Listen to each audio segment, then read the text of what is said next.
지난주에 국회가 내년도 예산안을 의결했습니다. 정부 예산안이 법정 시한 내에 처리된 건 2020년 이후에 5년 만인데요. 한 주간의 주요 사건이나 주요 쟁점 현안들을 일타시서에서 정리해 보겠습니다. 자, 오늘 허소영 전 강원도의원과 나철성 강원평화경제연구소장 두 분과 함께하겠습니다. 어서 오십시오. 네, 반갑습니다. 안녕하십니까? 반갑습니다. 여야가 합의해서 예산안을 통과시켰어요. 어떻게 보면 정치권이 극한 대립에서 벗어나서 이제 오랜만에 타협점을 찾은 셈이라 또 여러 의미를 둘 수 있을 것 같은데 먼저 좀 여쭤보죠. 어떻게 보십니까? 법정 처리 시한을 20분 남겨두고 네. 극적으로 타결해 가면서 그 평일에 728조 원에 해당하는 수포 예산안을 통과했습니다. 이렇게 통과된 것은 실로 5년 만의 일이라고 지금 얘기되고 있고요. 보통 예산 시비는 전부 아니면 전무를 다투는 싸움이 되는 경우가 많기 때문에 상당히 치열한 경우가 많았는데요. 이번에는 여야가 상당한 이제 쟁점을 가지고 서로 쟁투하고 있었던 점이 많았던 것을 본다고 하면 상당히 평화로운 합의가 이루어졌다. 그리고 양대 정당이 책임을 다한 어떤 공동의 성과가 아니겠는가라고 네. 하는 아름다운 평가가 이제 하나 있습니다. 그러면서 이제 양당이 좀 실속을 차린 또 그 성과가 아니겠는가 보고 있는데요. 지역화폐와 국민성장 펀드 같은 핵심 공약은 여당이 지켜냈고 또 야당은 법인세 인상 저지를 일부 양보하는 대신에 가스 배관망 같은 생활 밀착형 예산들을 또 챙겨냈습니다. 그럼에도 불구하고 이번에도 역시 소위 밀실 쪽지 예산이라는 것이 네. 오갔던 정황들이 확인이 됐죠. 매년 예산안 심사 과정에서 여야 실세들이 지역구 예산을 챙기는 그 밀실 예산이라고 볼 수 있는데요. 이번에도 반복됐고 그래서 민주당이 한 6천억 원, 그다음에 국민의힘이 한 4천억 원대의 지역구 예산을 챙긴 것으로 알려져 있습니다. 저도 의원 활동을 해봤지만 사실은 그 예결위에 들어가는 것이 의원들 간에 상당히 큰 이제 그 권력적인 기회가 되기도 하고 그 중에서 소위에 들어가서 마지막에 그 예결안을 그 정점을 찍는 역할을 하려고 서로 많이 애를 쓰고 있습니다. 네. 분투하고 있는데 이게 어떻게 본다 그러면 지역구의원 입장에서는 본인의 지역의 것을 특별히 더 챙겼다라는 것을 보여줄 수 있는 기회가 되기도 해서 더 많이 자기 예산들을 밀어 넣으려고 애쓰지 않았을까 싶은 게 있고요. 뭐 얼마간은 있을 수 있다 싶지만 기본적으로 그 당내 어떤 민주주의 그리고 당과 당 간 정당 간의 형평성 무엇보다 예산에 있어서의 선후 중차의 그 기준에 위배되는 그런 밀실 쪽지는 좀 더 경계해야 되지 않을까 싶습니다. 알겠습니다. 나철성 소장님 의견도 여쭤볼까요? 네, 아무튼 바짝 마른 가뭄에 단비와 같은 반가운 소식이었다 이렇게 좀 평할 수 있겠습니다. 탄핵과 그리고 대통령 선거를 지나면서도 국민 통합이라고 하는 문제는 여전히 과제로 남아 있고 어떻게 본다면 더 극한 갈등이 나오고 있음에도 불구하고 저도 제가 잘못 들었나 할 정도로 이번에 놀라셨어요. 5년 만에 타결 소식이 들게 되면서 앞으로도 이만큼만 같아라라고 하는 바람을 요구를 하고 싶은 그런 소식이었습니다. 네, 두 모두 긍정적인 평가를 해주셨습니다. 거의 728조, 정확하게는 727조 9천억 원 규모인데요. 이 가운데서도 관심이 가는 주요 예산 내용이 분명히 있을 것 같습니다. 두 분 모두께 좀 여쭤보죠. 먼저 나 소장님. 한 730조 정도 보면 될 것 같은데요. 정부에서는 미래성장 그리고 취약계층과 민생 지원, 안전과 안보에 관련된 예산을 집중했다라고 나와 있는데요. 가장 눈에 띄는 것들은 8.1%라고 하는 어마어마한 슈퍼 예산이라고 봐야죠. 확장 예산입니다. 윤석열 정부 시기의 전체적인 예산이 첫 해를 제외하고는 주로 3에서 4% 정도밖에 예산을 올리지 않았기 때문에 네. 이번 같은 경우는 거의 본다고 한다면은 거의 2배가 넘는 예산이다라고 하는 부분에서 확장 예산이라고 하는 부분을 그만큼 우리 경제와 사회에서 심각한 요구를 하고 있다라고 하는 것들이 반증이기도 한데요.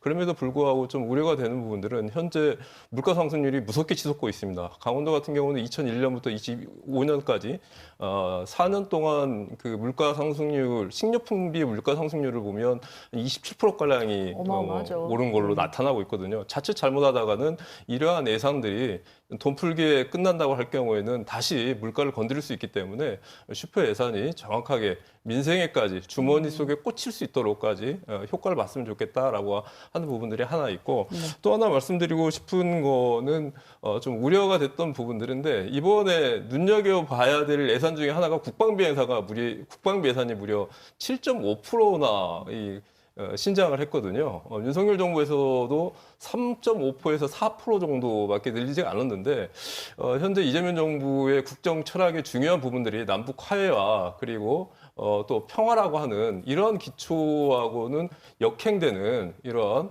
기조와 실제 예산이 맞지 않는 이런 부분들이 나타난 부분들이 아닌가라고 하는 우려의 목소리도 있기 때문에 이런 부분들은 이후에도 정확하게 좀 따져가면서 제대로 사용될 수 있도록 저희가 좀 지켜봐야 될 것 같습니다. 네. 자, 허소영 전 의원께서는 어떤 부분에 제일 관심이 가셨을까요?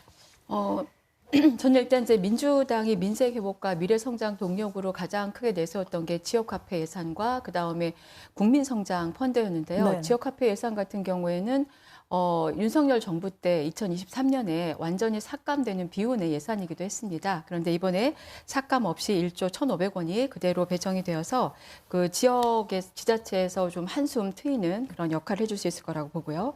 그다음에 국민성장 펀드도 한 1조 원이 전액 그 반영이 됐는데요. 신성장 동력을 이끌어낼 이제 마중물의 역할을 할 것이다라는 점에서 환영을 하고 앞으로 한 1,500조 정도가 조성될 예정인데 저는 여기에서 이제 강원도가 그 예산의 어떠한 부분들을 조금 더 강원도의 기업이 또 혹은 강원도의 여건에서 잘 연결시킬 수 있을지 이런 점들에 대해서 좀 관심이 필요하다고 보고 이렇게 굵직한 예산도 있지만 저는 좀 강원도에 연결된 예산들을 좀 봤습니다. 강원도 입장에서 살펴볼 현안 중에서 전년 대비 강원도 예산 자체도 상당히 좀 늘었는데요. 그 10조 한 2,600억 원 정도 예산인데 그 가운데서 강원 영동 지역의 물 가뭄, 물 부족 현상을 좀 더 해소시켜 줄 수 있는 예산이 확보가 됐습니다. 해수 담수화 도입 연구 그리고 저류댐 구축, 노후 상수도 정비 등에 435억 원 정도가 배정이 됐거든요. 네, 네. 다음 주에 그 저희 더불어민주당의 정청래 대표를 비롯한 최고위원 회의 현장 회의를 우리 강원도에서 하게 됐는데 바로 그 강릉 현장도 찾겠다는 계획이 있습니다. 반면에 강원권이 AI 선도지구에서는 좀 배제된 바가 있습니다. 그래서 정부 예산안 당초에는 완전히 AI와 관련된 예산이 포함되지 않았었는데 그 의회를 거치면서 의료 AX에 20억, 또 강원권 AX 대전환 사업에 한 10억 정도가 반영이 됐거든요. 물론 이제 소외가 됐다라는 학원 점에 대해서도 아쉬움 물론 있지만 강원도가 어떻게 본다 그러면 중앙 정부에 대해서 좀 더 설득적인 그런 논리를 갖지 네. 못한 건 아니었는가라는 염려도 있습니다. 예산 관련해서 굉장히 좀 풀고 싶은 말씀이 네. 많으신 것 같아요. 시간이 많지 않아서 강원도 또 강원도 교육청과 관련된 예산으로 조금 빠르게 넘어가 보겠습니다. 이 강원도 교육청이나 강원도 관련된 예산안도 바로 내일 열리는 도의회 본회의에서 최종 확정됐는데요. 강원도가 사실상 첫 국비 10조 시대를 열었습니다. 강원도나 교육청의 예산이 앞으로 어떻게 쓰이게 될지 이 부분도 좀 의견 들어보도록 하겠습니다. 자, 허소영 전 의원님. 네.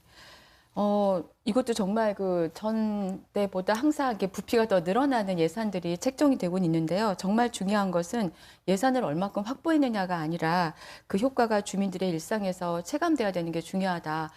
예산들을 행정부에서는 숫자로 책정을 하지만 시민들은 도민들은 삶의 질로서 평가를 해야 되기 네. 때문에 그 부분에 대해서 좀 더 중점을 둬야 되는 것이 필요하다라고 보는 거고 그런 측면에서 본다 그러면 최대 뭐 얼마 규모를 갱신했다라는 그런 기록보다 그 어디에 무엇에 초점을 두고 운영할 것인가에 대한 재정 운영 원칙이 정말 중요하겠다 볼 것이고요.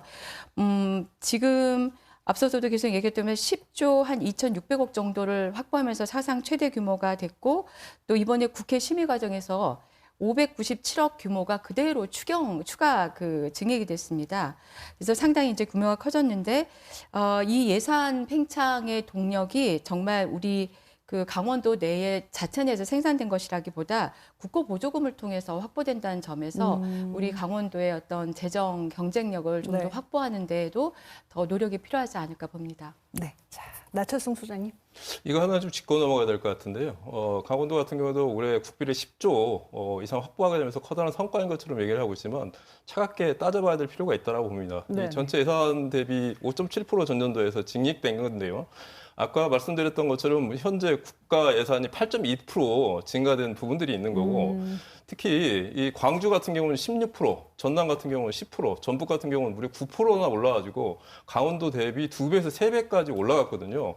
정청래 대표 말씀하셨는데 정청래 대표 같은 경우는 호남에 직접 가서 본인이 이 예산을 챙겼기 때문에 호남 최고의 예산을 따올 수 있었다라고 얘기를 하는데 이러한 부분들 같은 경우에는 어찌 본다고 한다면은 정확하게 예산이 편성된 게 아니라 평중 예산, 전체 예산이라고 평가를 받을 정도로 문제가 있었던 부분도 있거든요. 상대적으로 소외됐다. 그렇습니다. 강원도 같은 경우에는 증액된 부분들에 있어서도 상당히 낮은 부분들이 차지하고 있기 때문에 10조에 머무를 것들이 아니라 정확한 평가가 필요한 부분들이다라고 하는 부분들은 좀 강조하고 싶습니다. 네.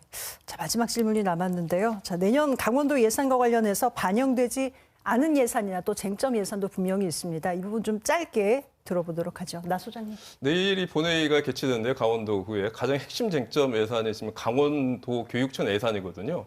교육위원회에서 무려 790억을 삭감을 했는데 불투명 예산, 의혹 예산이라고 해가지고 그런데 어제 애결위에서는 무려 590억을 다시 살려놨어요. 이러한 부분들이 상당히 문제가 되고 있는데 이렇게 상임위에서 교육위에서 했던 예산들을 이렇게 다시 복귀시키는 것들이 의회 행정 시스템에도 맞는가라고 하는 평가가 있는 부분들이고 네. 많은 의혹들이 있기 때문에 관련된 부분들은 다시 한번 점검이 됐으면 좋겠습니다. 알겠습니다. 저 허소영 의원님 말씀을 드려야 되는데 저희가 시간 관계상 나 소장님 답변으로 네네. 좀 가름하도록 하겠습니다. 두 분 오늘 자리해 주셔서 감사합니다. 네, 고맙습니다. 네, 고맙습니다.